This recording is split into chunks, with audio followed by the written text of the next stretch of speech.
Mission four global सेन्सनि दरना आरो मेमोरियाम गथायनाय हाबाफारि लादों भटार्स पार्टी इन्टारनेशनेल दोलोआ। कक्राझार जिल्ला एमजेसिनि बानजायनायाव कक्राझार टाउननि साखाथियाव थानाय महात्मा गान्धी पार्कनि लांगोनायाव भटार्स पार्टी इन्टारनेशनेल दोलोआ गावसोरनि माखासे दाबिफोर जेरै राइट टु इमप्लयमेन्टखौ फान्डामेन्टेल राइट गनायथि होनाय, साफ्रोमबो भटारशिप सोद्रोमाफोरा दानफायाव 11,900 रां मोननांगौ मोन्थाय, एपीएल आरो बीपीएल नखरफोरनो आलादा रिजार्भेसन होनाय बायदि बायदि दाबिफोरखौ लानानै धरना हाबाफारि लादों।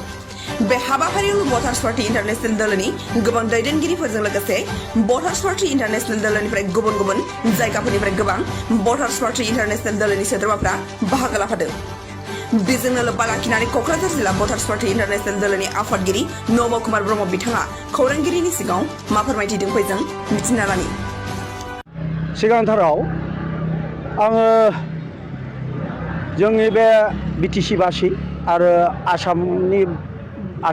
आसामबासि आरो जोंनि बे भारतबासि साफ्रोमबो भटारफोरनिसिम बेखौनो मोनसे खावलायनो नागिरदों आरो जोंनि बे भटारफोरखौ बा जोंनि बे हादोरनि नागरिकफोरखौ सिगांथाराव आंनि खुलुमनायखौ जासिहरग्रोनाय जायो। মই প্ৰথমে এইটোৱে বিচাৰিছোঁ যে আমাৰ বিটিচিবাসী, অসমবাসী আৰু আমাৰ ভাৰতবাসী যিমান নাগৰিক আছে, যিমান ভোটাৰ নাগৰিক আছে, তেখেতসকলক বিনম্ৰভাৱে মই মোৰ আন্তৰিক ধন্যবাদ যাচি মোৰ এই আজিৰ প্ৰগ্ৰামৰ সম্পৰ্কে মই ক'ম।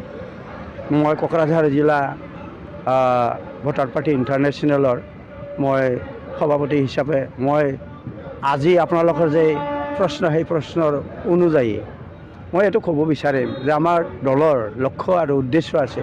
সেই দলৰ লক্ষ্য উদ্দেশ্য হ'ল दा जोंनि दोलोनि बे हान्जानि लक्ष्य आरो उद्देश्यआ जाहैबाय जोङो दा भारतआव 97% मानसियानो गरिब जानानै दङ आरो बाहाय बिथांमोनहा साख्रियावबो बन्सित जादों, बाहाय बिथांमोनहा नेतानिफ्रायबो बन्सित जादों, बिथांमोनहा भट गेलेनो हाया, बिथांमोनहा थाखा गैजाया, जेरखम बिपिएल आरो एपीएल होननाय मोननै नाम दङ, खिन्थु खौटिपतिफोरखौ बिथांमोनखौ नाम दोननो हायाखै आरोखि। दा बिथांमोनहा जोंनि जेसेबां अधिकार दङ, जोंनि मोन्थाय दङ, बे मोन्थायनिफ्राय ओरैनो नामावल' संबिधानाव मोन्थाय दं होननानै लिरनानै दोनदों। सम अधिकार, सम बिकास, सम मर्यादा होनना बुंदों आरोखि। समान मोन्थाय दंजोबो, खिन्थु बे मोन्थायखौ जों मोननो हायाखै। दा बेखायनो जोङो दिनैनि बे हाबाफारिजों जोङो बिपिएलनि थाखाय 25% आरो एपीएलनि थाखाय 72%, 72% बे पार्सेन्ट आरक्षण बा रिजार्भेसन दानानै होनांगौ आरो मालाय। दा बर'आ रिजार्भेसन मोन्दों, बर'आव मोनथाम क्लास जानाय नुदों आरोखि जोङो। बारे मोनथाम क्लास होनोबा बिपिएल, एपीएल आरो खौटिपति। आगोलाव जोंहा खौटिपति गैयामोन, नैबे बिटिसि सृष्टि जानायनिफ्राय जोङो नुनो मोन्दों खौटिपति जाबाय आरो जोंनावबो। दा होमबा जोङो बे बिटिसियाव जोङो एसटि जानानैब्लाबो जोङोथ' बर'आ एसटि बा राभाया एसटि, अनेक एसटि दङ बे आसामाव। बे एसटिनि गेजेरावबो गावजों गाव सौख्रेबलायनाय खुब फैनायखौ जों नुनो मोन्दों।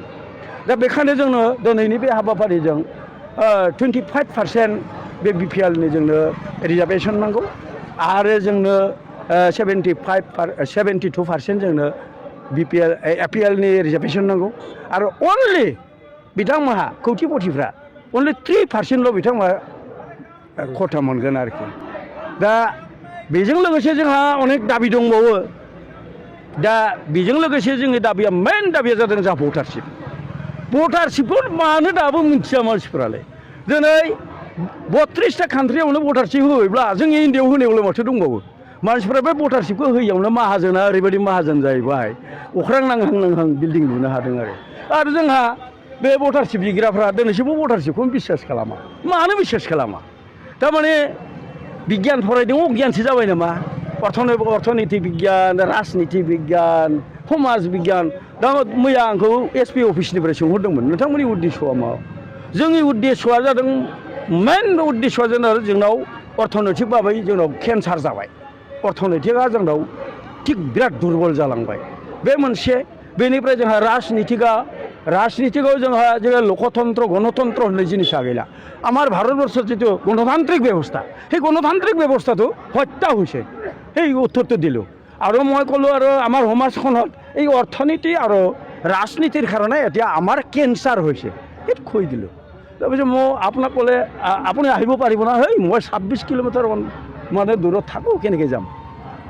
মই মানুহ পঠাই দি আছোঁ होननानै बुंबाय आङो प्रत्येक मासावनो 11 थारिखबा जोङो बे दावहाखौ नांलांबाय थागोन अब्राबाय थागोन जेसेबां दिन भटारशिप जाया आरो भटारशिपआ लोबोरबोरसै देग्लाय जोङो भटारशिप एसेसमेन्ट खालामनानै आरडिआर एसेसमेन्ट बा चेक होनो हाबाय आरोखि जोङो दा बेखायनो जोङो नुनो मोन्दों भटारशिपआ बिराद लोबोरबोराव सफैबाय आरो आं बाराखौ बुंनो सानाखै दे दा जोङो मेन जिनिसा जाबाय भटारशिपखौ गोख्रै होयोब्ला जिखुनु दोलोआ जिखुनु पार्टिया जिखुनु हान्जाया जोंनो बे भटारशिपखौ गनायोब्लानो जोंनो एमएलएबो नाङा मिनिस्टारबो नाङा जोङो राजनितिबो गैया भटारशिपखौ थाब होथों सोरबा हाग्रामायाबो होथों सोरबा हिमन्तआबो होथों सोरबा राहुलाबो होथों भटारशिप होबानो जों सिरि बे आरो बिराद मोजां बे भटारशिपआ होमबानो जोंनाव मा 25 बोसोरावनो गासिबो बिल्डिं जाजोबगोन इन्डियायाव पाक्का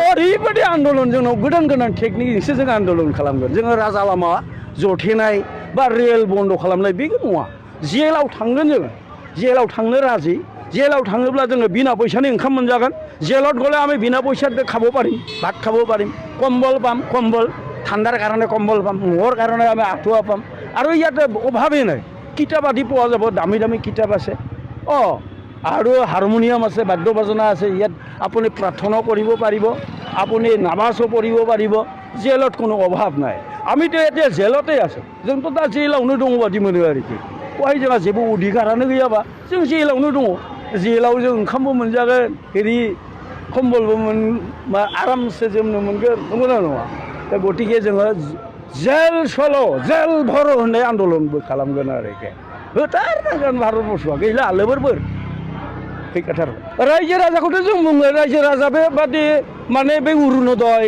बेबादि माबा साथा कम्बल बेफोरजों बे किसान होफ्लानाय बे न' मुसेल' न' होफ्लानाय बेजों आन्दायनानै थानो हादों डन्ट बि अभार हेलमेट बाट फिल होनना बुंखादों माने नायगोमोनानो दाथा होनना बुंदों आरोखि नायगोमोनानो थायोबा जोंहा जेबो खामानि जाया ओंखायनो होनदों डन्ट बि अभार हेलमेट बाट फिल मोनदांनो नाजा बे आरो दा जोंनि मानसिफ्रा भट होदों 80 बोसोर जानोसै नै भट होबोदों भटनि मोन्थायखौनो दाबो बुजिया ओंखायनो नायगोमोनानै दाथा होनदों आरोखि जोङो रायजोफोरखौ बेखौनो बुंगोन रावबो जोंनि बे बर'लेण्डनि मानसिफ्रा बा जोंनि बे आसामनि मानसिफ्रा बे इन्डियानि मानसिफ्रा अर्थनैतिक स्वाधीनता जे इक'नमिक फ्रिदम होननायखौ बयबो रोंनांसिगौ मिथिनांसिगौ इक'नमिक नङाब्ला पलिटिकेल इज दा मिनिंलेस होनखादों बुंदों आरो without the economic freedom political is the meaningless